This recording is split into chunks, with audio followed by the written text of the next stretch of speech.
Senhor nosso Deus e Pai, em o nome santo do Senhor Jesus, neste sábado, neste dia 17 de agosto de 2019, mais uma vez, Paizinho, nós vos damos graças por estarmos sendo usados pelo Seu Espírito Santo, em nome de Jesus, para levar o seu alimento, a comida que permanece, ao amado irmão, à amada irmã, à amada igreja, a igreja perseguida naqueles 50 países que listamos no dia em que ministramos a Santa Ceia do Senhor, a igreja perseguida em todos os países do mundo, inclusive no Brasil, onde nós incluímos aqueles que são excluídos da oportunidade de congregar, aqueles que se encontram nos hospitais, nos presídios, nas penitenciárias, nos asilos, nas casas de recuperação de menores, que estão impedidos de se locomover, de buscar o local para congregar, e nós, em amor a estas pessoas,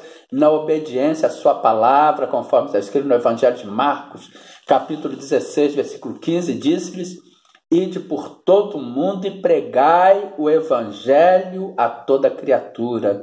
E nós estamos indo através das redes sociais, por todo o mundo, para pregarmos o seu Evangelho, as suas boas novas a toda criatura, aquelas pessoas que não têm a oportunidade, que moram naqueles países muito rígidos, muito rigorosos, que não aceitam o Evangelho, que perseguem todas as pessoas que professam o seu nome, que perseguem todas as pessoas que professam o cristianismo. Portanto, nós estamos aqui, Senhor, em amor a Ti e em amor a estas pessoas, para praticarmos o ide, pregarmos o Seu Evangelho a toda criatura. E hoje, mais uma vez, nós vamos trazer mais um esclarecimento sobre o batismo, que hoje não é necessário o batismo nas águas. O batismo hoje é feito na morte do Senhor Jesus, como nós já vimos em Romanos, capítulo 6, versículos 13 e 4. Ou não sabeis que todos quanto fomos batizados em Jesus Cristo, fomos batizados na sua morte, de sorte que fomos sepultados com ele pelo batismo na morte, para que, como Cristo ressuscitou dos mortos pela glória do Pai, assim andemos nós também em novidade de vida. Porque Paulo pregava o batismo. Paulo era fariseu, Paulo teve um princípio, teve a educação de fariseu, conforme ele mesmo diz em Filipenses capítulo 3, versículo 5, circuncidado ao 8º dia, da linhagem de Israel, da tribo de Benjamim, hebreu de hebreu, segundo a lei, fui fariseu. Porque o Senhor Jesus Cristo batizava. Não, quem batizava eram os discípulos, os apóstolos de Jesus, conforme está escrito no Evangelho de João, capítulo 4, versículos 2. Ainda que Jesus mesmo não batizava, mas os seus discípulos. Portanto, o nosso Senhor Jesus Cristo não batizava, o Senhor Jesus não batizava. Quem batizavam eram os seus discípulos, e certamente que ele também teve uma educação na lei. Ele esteve aqui neste mundo para cumprir a lei. Ele se manifestou como a graça, mas ele veio para cumprir a lei em nosso lugar, visto que para nós era impossível cumprir todos os quesitos da lei, e se falhasse em um só ponto da lei, tornaria-se culpado de todos, conforme está escrito em Tiago, capítulo 2, versículo 10, porque qualquer que cumprir toda a lei e falhar num só ponto, tornou-se culpado de todos. Portanto, jamais o ser humano, o homem, seria capaz de cumprir a lei. E o Senhor Jesus Cristo, ele foi para aquela cruz do Calvário para consumar a lei em nosso lugar. Ele cumpriu, ele consumou a lei em nosso lugar. E hoje nós vamos ver no Evangelho de João, capítulo 1, dos versículos 1, o versículo 14 e do 14 ao 34. Portanto, vamos ver. No princípio era o Verbo, e o Verbo estava com Deus, e o Verbo era Deus. E o Verbo se fez carne e habitou entre nós, e vimos a sua glória, como a glória do unigênito do Pai, cheio de graça e de verdade. Ou seja, o Verbo se fez carne, e foi o Senhor Jesus que esteve aqui neste mundo como homem, como carne, como sangue, como Filho de Deus, como Deus. E hoje ele se manifesta através da sua palavra. O testemunho de João Batista. João testificou dele e clamou, dizendo: Este era aquele de quem eu dizia: o que vem depois de mim é antes de mim, porque foi primeiro do que eu.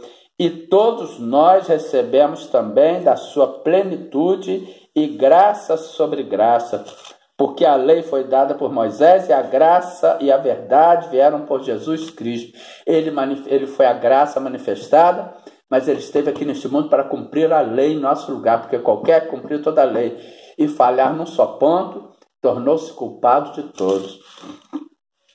Deus nunca foi visto por alguém. O Filho unigênito que está no seio do Pai, este o fez conhecer. E este é o testemunho de João quando os judeus mandaram de Jerusalém sacerdotes e levitas para que lhe perguntassem: quem és tu? Eles estavam preocupados quem era João, porque João estava batizando. E nós já vimos no Evangelho de João, capítulo 5, versículo 4, fala sobre o tanque de Betesda. Olha no simbolismo do batismo aí. Olha aqui, Evangelho de João, capítulo 5, versículo 4. Porquanto um anjo descia em certo tempo ao tanque e agitava a água, e o primeiro que ali descia, depois do movimento da água, sarava de qualquer enfermidade que tivesse, acerca do paralítico de Betesda. Portanto, vamos dar continuidade. Evangelho de João, capítulo agora 20. E confessou, e não negou, confessou: eu não sou o Cristo. E perguntaram-lhe: pois que és tu Elias? E disse: não sou. És tu o profeta? E respondeu: não. Disseram-lhe, pois, quem és? Para que demos resposta àqueles que nos enviaram, e o que dizes de ti mesmo?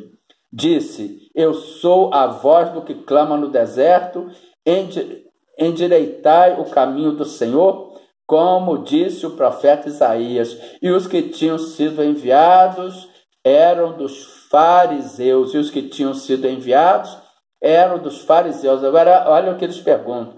E perguntaram-lhe e disseram-lhe: por que batizas, pois, se tu não és o Cristo, nem Elias, nem o profeta? Portanto, eles já conheciam o batismo.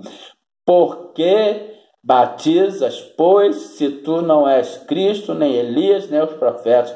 E os que tinham sido enviados eram dos fariseus. E perguntaram-lhe e disseram-lhe: por que batizas, pois, se tu não és o Cristo, nem Elias, nem o profeta? João respondeu, dizendo: eu batizo com água, mas no meio de vós está um a quem vós não conheceis, este é aquele que vem após mim, que foi antes de mim, o qual não sou digno de desatar a correia da alparca. Estas coisas aconteceram em Betânia, da outra banda do Jordão, onde João estava batizando. No dia seguinte, João viu Jesus que vinha para ele e disse: eis o Cordeiro de Deus que tira os pecados do mundo. Este é aquele do qual eu disse: após mim vem um varão que foi antes de mim, porque já era primeiro do que eu.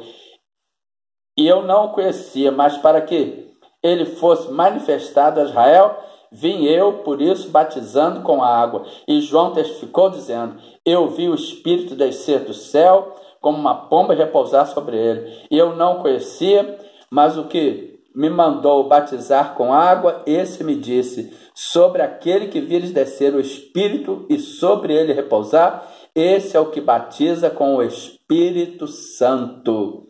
Sobre aquele que vires descer o Espírito e sobre ele repousar, esse é o que batiza com o Espírito Santo. E eu vi e tenho testificado que este é o Filho de Deus. Portanto, o batismo nas águas é um batismo desnecessário, é um batismo da lei, é um batismo que era conhecido pelos fariseus. Eles tinham os seus tanques de purificação, que simbolizavam praticamente um ato de batismo. As pessoas eram imergidas, como nesse tanque de Betesda também, que as pessoas desciam quando as águas eram agitadas, que eles diziam que vinha um anjo e agitava as águas, como também nós já vimos em Moisés, que Moisés em 1 Coríntios capítulo 10, versículo 2. Aqui, vamos lá em 1 Coríntios capítulo 10, versículo 2. E todos foram batizados em Moisés na nuvem e no mar. Agora aqui, no 1 Coríntios capítulo 10, versículo 6. E estas coisas foram nos feitas em figura, para que não cobicemos as coisas más como eles cobiçaram. Agora vamos lá em 1 Coríntios capítulo 10, versículo 11. Ora, tudo isto lhes sobreveio como figuras, e estão escritas para aviso nosso, para que já são chegado o fim dos séculos. O batismo nas águas é desnecessário, o batismo nas águas não é graça, é lei. Jesus batizava, permitia que os seus discípulos batizassem nas águas, porque ele veio ao mundo para cumprir a lei. Ele foi a encarnação da graça, mas no cumprimento da lei em nosso lugar. Ora, Moisés descreve a justiça que é pela lei, dizendo: o homem que fizer estas coisas viverá por elas. Romanos capítulo 10, versículo 5. Ora, Moisés descreve a justiça que é pela lei, dizendo: o homem que fizer estas coisas viverá por elas. Aí vamos lá na Epístola Universal de São Tiago, mais uma vez, capítulo 2, versículo 10. Porque qualquer que guardar toda a lei e tropeçar num só ponto, tornou-se culpado de todos. E a nós, ao ser humano, ao homem, era impossível guardar, cumprir toda a lei. Por isso veio o Senhor Jesus para cumprir toda a lei em nosso lugar, para nos resgatar da maldição da lei. Porque para o homem era impossível cumprir toda a lei. E mesmo assim, ele que deveria viver por ela, morreu, foi crucificado naquela cruz do Calvário. Amados, vamos andar na graça, vamos esquecer a lei. Nós temos que olhar a lei em sentido figurado, como exemplo, para nós não repetirmos, como figura, como a palavra nos manda. Estas congregações que estão misturando lei com graças, eles estão lançando maldição sobre a sua membresia, eles estão lançando maldição sobre os seus integrantes. Vamos estar atentos a isso, porque as pessoas têm que acordar para a verdade. João capítulo 8, versículo 32. E conhecereis a verdade, e a verdade vos libertará. A verdade é o Senhor Jesus Cristo, que é a palavra de Deus, conforme nós já vimos em Apocalipse capítulo 19, versículo 13. E estava vestido de uma veste salpicada de sangue, o nome pelo qual se chama é a palavra de Deus. E estava vestido de um manto tinto de sangue, o nome pelo qual se chama é o verbo de Deus. A paz de Cristo para todos. Nós estamos parando por causa da hora. Em nome de Jesus, amém, glória.